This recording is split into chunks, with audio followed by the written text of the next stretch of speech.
नमस्कार, हमारे चैनल पर आपका स्वागत है। अगर आपको ऐसे ही दिलचस्प विश्लेषण पसंद है तो सब्सक्राइब जरूर कीजिएगा। तो ताजमहल नाम सुनते ही जहन में क्या आता है? एक खूबसूरत इमारत, शाहजहां और मुमताज की बेमिसाल मोहब्बत की निशानी, है ना? लेकिन क्या ये कहानी सिर्फ इतनी ही है? नहीं, ताजमहल सिर्फ एक प्रेम कहानी नहीं, बल्कि ये रहस्यों और अनसुनी कहानियों का एक पूरा संसार है। तो चलिए आज इस शानदार स्मारक की उन परतों को खोलते हैं जिनके बारे में कम ही लोग जानते हैं। तो पहला सवाल यही उठता है, क्या ताजमहल वाकई सिर्फ एक मकबरा है? ये सवाल थोड़ा चौंकाने वाला है क्योंकि ये हमारी उस आम सोच को चुनौती देता है जो हमने बचपन से सुनी है। तो चलिए आज की पड़ताल इसी सवाल से शुरू करते हैं। आगे हम कुछ बहुत ही दिलचस्प पहेलियां सुलझाने वाले हैं। सोचिए, एक इतनी बड़ी इमारत लकड़ी की नींव पर कैसे खड़ी है? इसके तहखाने में जो 22 रहस्यमयी कमरे बंद हैं, उनके पीछे क्या राज है? और ये जो दावा किया जाता है कि ये एक शिव मंदिर था, इसमें कितनी सच्चाई है? और हाँ, मुमताज महल को एक नहीं, दो नहीं, बल्कि 3 बार दफनाने की कहानी क्या है? बने रहिए हमारे साथ।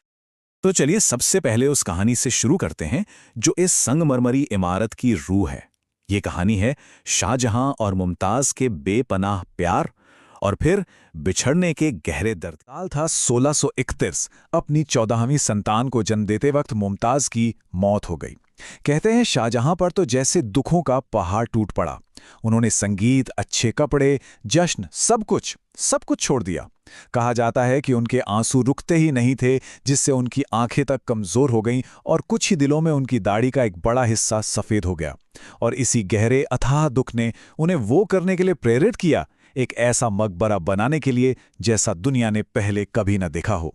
प्यार और दर्द की ये दास्तां तो एक तरफ, लेकिन इस मोहब्बत को संगमरमर में ढालना कोई आसान काम नहीं था।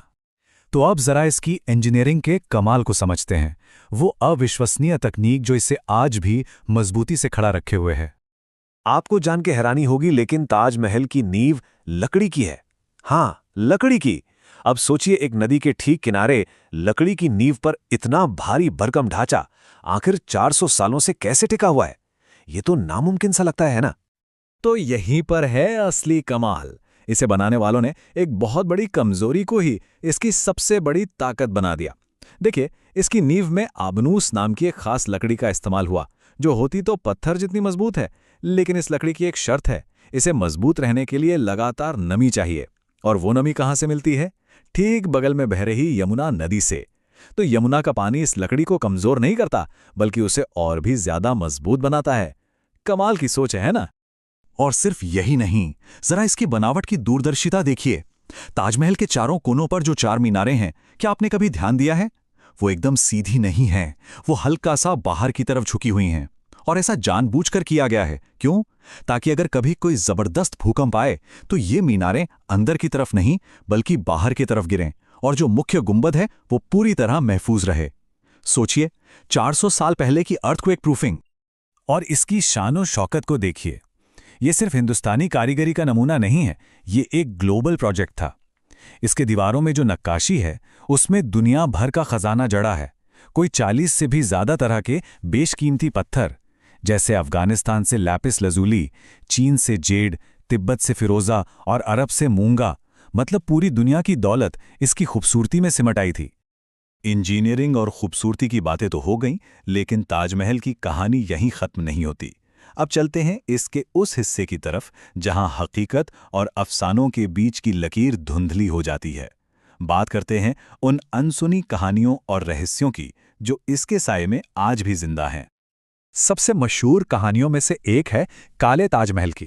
कहते हैं कि शाहजहां का एक सपना था, यमुना के दूसरी तरफ ठीक सफेद ताजमहल के सामने वो अपने लिए एक हूबहू काला ताजमहल बनवाना चाहते थे।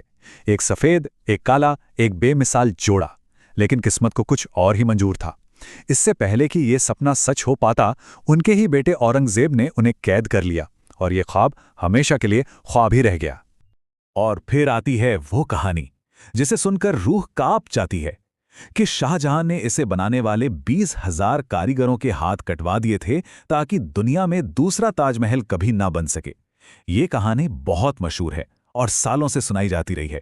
लेकिन एक बात साफ कर दें, इस दिल दहला देने वाली बात का कोई भी पुख्ता ऐतिहासिक सबूत आज तक नहीं मिला है।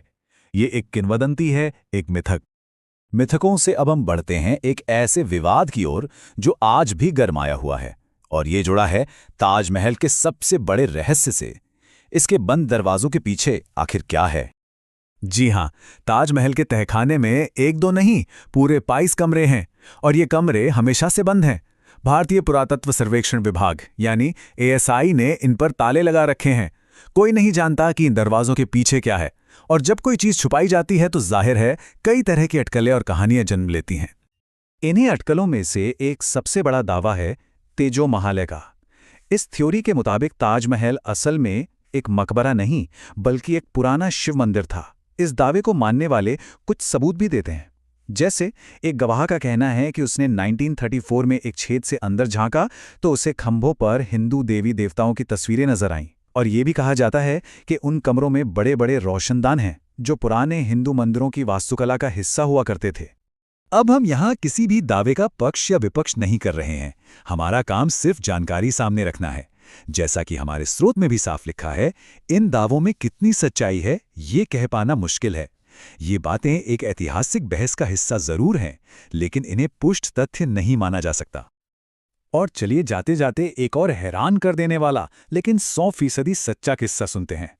क्या आप जानते हैं कि मुमताज महल को उनकी आखिरी मंजिल तक पहुंचने में एक लंबा सफर तय करना पड़ा? उन्हें एक नहीं 3 बार दफनाया गया था। सबसे पहले 1631 में बुरहानपुर में, जहां उनकी मौत हुई थी।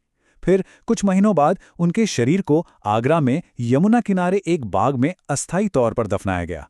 और आखिर में कई सालों बाद जब ताजमहल बनके तैयार हुआ, तब उन्हें उनकी अंतिम आरामगाह नसीब हुई।